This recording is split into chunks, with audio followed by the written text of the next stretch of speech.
For those of you who have not been here before, welcome. My name is Alejandro. I'm from Los Angeles, California. I've been singing since 5 years old. I've been so blessed. I've sung with San Francisco Opera, Los Angeles Opera, New York City Opera. I've traveled the world, and here I am with you on the beautiful galaxy for the last time, as I will be flying out to Barcelona to join the Millennium to do my lectures until Christmas. So this is a very special day for me. I've selected some great music. I hope you enjoy my offerings. You know, when I think of a great singer, many things come to mind. It's not just about a technique. For me, the great singer is the one who can convey, who can speak to the audience, who can express the emotion behind the music, because I think that's the bottom line to music. It's the emotion. That's what composers come from, this feeling they get, this beauty, this idea, this feeling, they start writing it down. I believe with all my heart, as much as I love the violin, the piano, the cello, all the instruments, I'm a musician first, but I truly believe that the human voice is the most beautiful of all.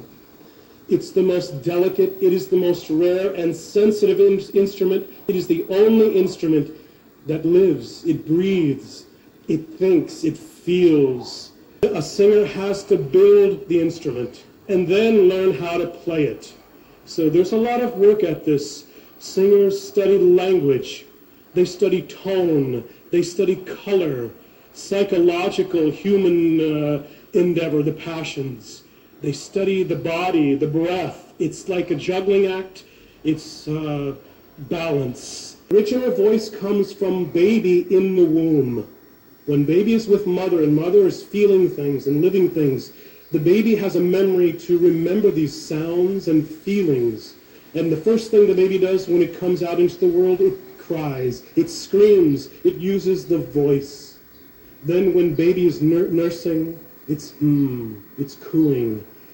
And as we get older into adulthood, when we taste a great meal at the Orion or anything like that, it's When we see a beautiful work of art, when we love, all these things, the human voice is so special. It comes from a very deep place. And the great singers sing as they speak. Sing as they speak. This is one of the great things one of my greatest teachers ever taught me. He'd say, tell me about it. Don't try to do anything. Don't sit there and make technique. Tell me. Look in my eyes. Speak to me. I'd like to give you an example of this, as I truly believe singing came from poetry, reading stories with inflection that went up and came back down. Privileged to sing La Bohème with Pavarotti once, and I was in awe just to stand next to this man. And he sounds like this. It was one of the great voices of all time. This next example is from the opera Aida by Verdi. This man was so famous. Can you imagine? They're opening the Suez Canal, and they ask Mr. Verdi, would you write an opera for us? And he does it. He writes Aida, one of the greatest operas of all time. In this scene, the soprano has been captured. She is a beautiful Ethiopian queen, and she has been captured by the Egyptians. She falls in love with the tenor, the Egyptian prince. Well, it is not to be. They are from two different cultures. It is not to be. But he gives everything up for her. He sacrifices his own country for her. They find out what he does. He is entombed in a pyramid to die. Well, at the last minute, she sneaks in, and she dies with him together, singing some of the most beautiful music ever written. This is Aida, performed by the great dramatic soprano from the 1950s and 60s. I met this woman in New York City into her 70s, still singing concerts.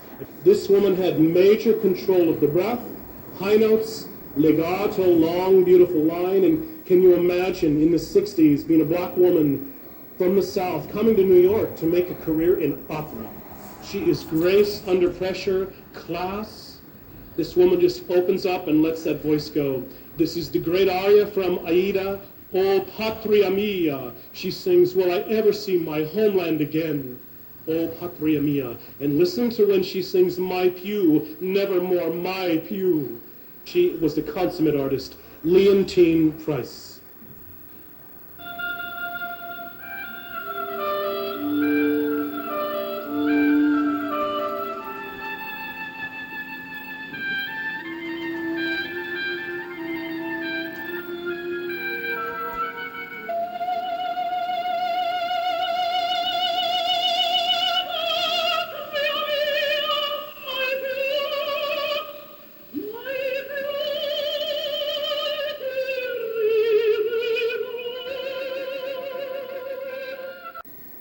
It's funny, you know, opera, like any drama, like any entertainment, I suppose, it's here for us, I believe, here for me. I learned so much from watching, from experiencing theater. There's lessons here. And opera has all these great stories of life, about love, about death, about the human, the human existence.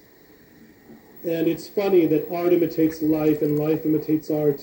This performer today, one of the greatest sopranos of our time, the great actresses of our time, and she loved her music, she studied voice, she mastered her voice, but she really wanted human love, and she never found it. She climbed to the highest in the music world, then she met a man who offered her love, and she took it. But he didn't want her singing, she gave up singing for him, and then when she finds out he wanted someone else, she was devastated. And I truly believe that the great artists, the great sensitive ones, they're so connected to their hearts, to their feelings, and it's very difficult sometimes. Whatever happens to you affects your voice. And for singers especially, we cannot put our voices in a box, in a room. We carry our instruments with us 24 hours a day. Whatever happens affects the voice. Maybe this is what makes human beings so special and the human voice so beautiful, with its flaws, with its colors. This woman, her name was Maria Callas. Here I have her in a pretty rare video singing the great aria Visidarte. And in this, it's funny, she's portraying the beautiful diva, Tosca. Her boyfriend has been sentenced to be executed at dawn. And she goes to the chief of police and says, please let him go, I'll do anything, please. And he's like, all right, I'll let him go, but I want one thing, you. Tonight, right now. She thinks about it, she sings this great aria, do I have to sacrifice my morals, everything I've lived for? She does it, and he signs a mock paper to release the boyfriend, mock execution. She takes the note, and the moment they are to embrace, she takes the letter opener and stabs him through the heart. She kills the chief of police right there. She changes everything, her whole life, everything changes. It's a tragic opera, but one of the most romantic operas of all time, Tosca by Puccini.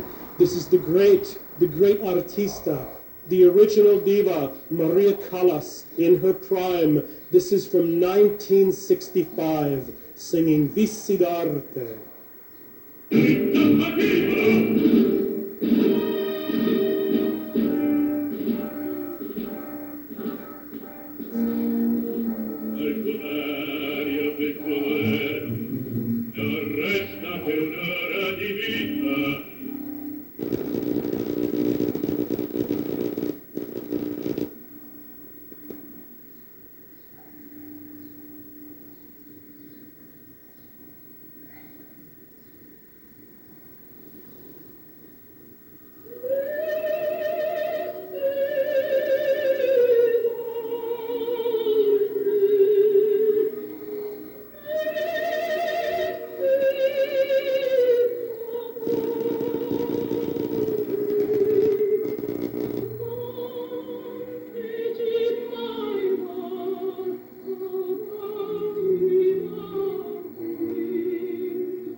She has mastered the voice, and when you have a voice, as I said, that's trained properly, it has all the colors of the low and high at the same time, that even chiaro-scuro sound we strive for.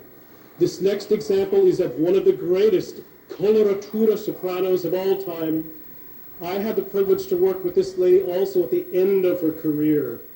Coloratura singing is many notes, many fast notes. This was an art form in the 1700s, early 1800s. It's a dying dinosaur now. Not many singers have the patience to study this very highly skilled type of singing. Major breath control, total release, the fast notes.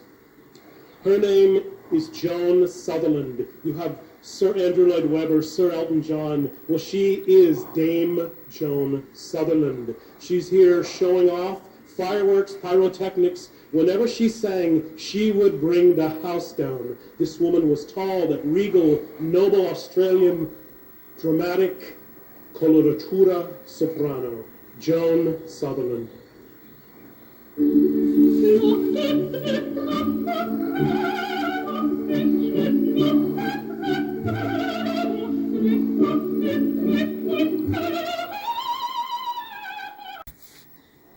I'd like to thank every one of you for coming to my lectures.